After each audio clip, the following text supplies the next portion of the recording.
welcome back to DivakDevelopers.com. We did a bunch of electric, and I want to show you all the rough electric first. We're in the kitchen right now. Let's go over by this window over here. Right now, with the electric, he ran a bunch of tails that are left for future, because what's going to happen here, this is where the hood is going to be in the kitchen.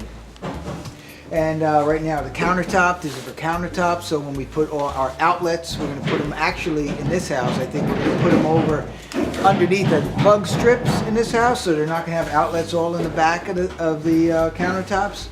And over here, these are going to be for our lights over here, and this is going to actually be for our hood, so for our fan and everything else like that. If you could see, there's a lot of tails all left all around here that we're going to add on to afterwards. So we're going to sheetrock it, and these are all going to be sticking out. So these are all things that we're thinking way in advance for. Today, I have my electrician, Rob. He's going to come, and I'm going to ask him some questions, and we're going to talk about exactly what we did and how we laid this house out and stuff, so your contractor should be doing the same stuff. I'm going to bring Robbie over right now, my electrician. Rob, come on over. How's it going? Hey, how are you? All right. From Platinum Electric. Let's talk about a couple of these things right now. What do we got over here? Tell me what this is. This wire is for the hood, which will be installed after the cabinets are installed. And over here, we're going to have wall sconces on either side of the hood. So right now, right here, we have control wires, because normally we put these in the hood. They're controls on top of the hood. But right here, they wanted to move these down because the woman's a little shorter. So she wants to make sure she could reach all of these. So that's why we put those here. And now we have also plug strips, right? What about these plug strips, Rob? Tell me about those. Normally, for the National Electrical Code throughout all the states are the same. You need to have outlets anywhere from 12 inches on any countertop and anywhere from 4 feet, no less than 4 feet apart. Oh, so that helps us out when we're not putting them in the backsplash for our tile. So if the person does real expensive tile and stuff, if you're looking to do some of that stuff, this plug mold is a little bit more money, but it also will conceal it, so now we don't have any of those outlets in the backsplash, right? So that's a really good thing. Right. Also down here, tell me what's going on here. What do you usually right here, what you see is all of the cabinets are sprayed out on the ground. Why do you like that, Rob?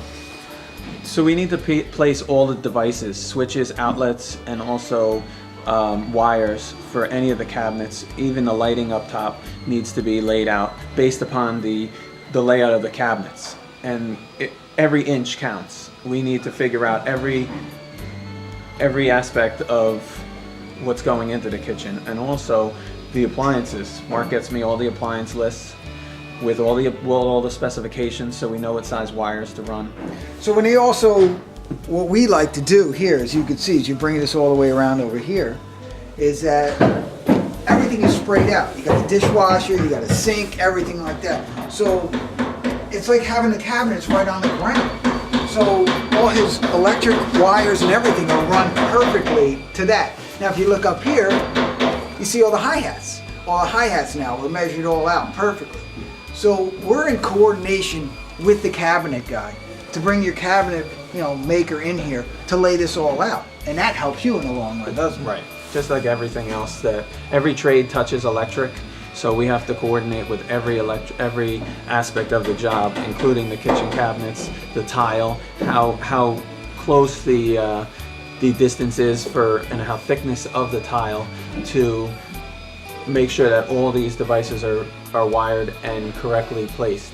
So then you're looking at also too, we got sconces as we make our way around over here. We have a couple sconces right over here. That's going to go nice.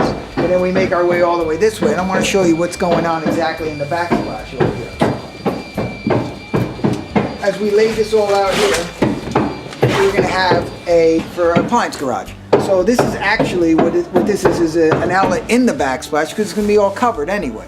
So that's what is going to be there. It's perfect. Now as we make our way over here, we have the refrigerators. The refrigerators are up top, as you notice, because again, Sub-Zero have short cables up top, other refrigerators down below, right? Correct. So you know this. Right. And that helps us out big time. So that kind of tells us what we're doing with the kitchen, and this really helps us out. And, oh, the island. Let's talk about the island real quick. Let's come around over here. The island, same thing. If you look down on the ground, it's all laid out We have our rough plumbing run up, and he has his outlets. Needs outlets in the island, so he has his wires that are run up there too. And then if you look up top, there's only two. So we have two, what are they, pendants? Two pendants going over the island. And just going back to the wires, all these wires are here for the future appliances that are going to be installed. Because once the tile's in, this way we don't have to jackhammer through the tile. We have all the locations figured out, including the pipes, but the wires are sticking through the floor there. This way, we just have to wire the appliances once the cabinetry goes in. Let's go in the other room and we're going to talk about that in a little bit. Follow us.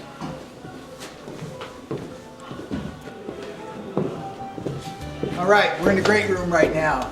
I'm going to talk about the layout. So we had the ladies' hi-hats all up here, perfect, so that they are in the middle of our boxes when we do all our trim work and everything else like that. So we go around with the homeowner and we spend, how long we spend, Rob? Sometimes 8 to 12 hours on a house this size. Walking around and going over switches and everything else like that, because you want to make sure that all your switches are right. And for instance, when you walk into a room, you want to be able to turn the switch on, and when you leave the room, you want to make sure you can turn the switch off and shut the lights out. You don't want to have to go back to the same wall and do that again. As you can tell over here, we have a switch right here. We have one switch. One switch is going to work the outside lights right there. But this is not a way to come in and out of your house. Over here is a way to come in and out. So if you come in through the front door from over here, we have a gang of switches right here, right? Rob, tell me about some of these switches that we have here. These particular switches, two of them do the lights within the coffered ceiling. And then one switch does the hallway. So if you're coming from this room or from the kitchen, you'll be able to flow into the hallway leading to the foyer. Then we have another bank of switches over there, which this way you're not walking in the dark anywhere you go in your house. So you can tell we got a lot of wires that are running into here, because now we have on the other side, as you make your way through, you have to think about that. Okay, now I shut my hallway off. Now I come to this side and I gotta light this side up. So Rob, what do we have on this side? What is this? There's another three-way switches for lights going towards the back door and into the kitchen, into the dinette area, and then leading into the kitchen. Again, there's multiple switches because it's a larger house, and you don't want to walk too far without having any light. What's a three-way? Three-way switch is where you can control it from multiple locations. Oh, so it's not just a dead end right here, so you can access it from here, we can shut it off here, turn it on over there, and then another one over there. So actually, we can have 4 different places, right? You can have as many as you want. You just keep adding 4-way switches in. And that costs more money, of course. Costs more money, but if in some cases you need that. In where there's multiple locations coming into a room, you want to use as many 4-ways as you need to take care of the lighting. You don't want to be in the dark.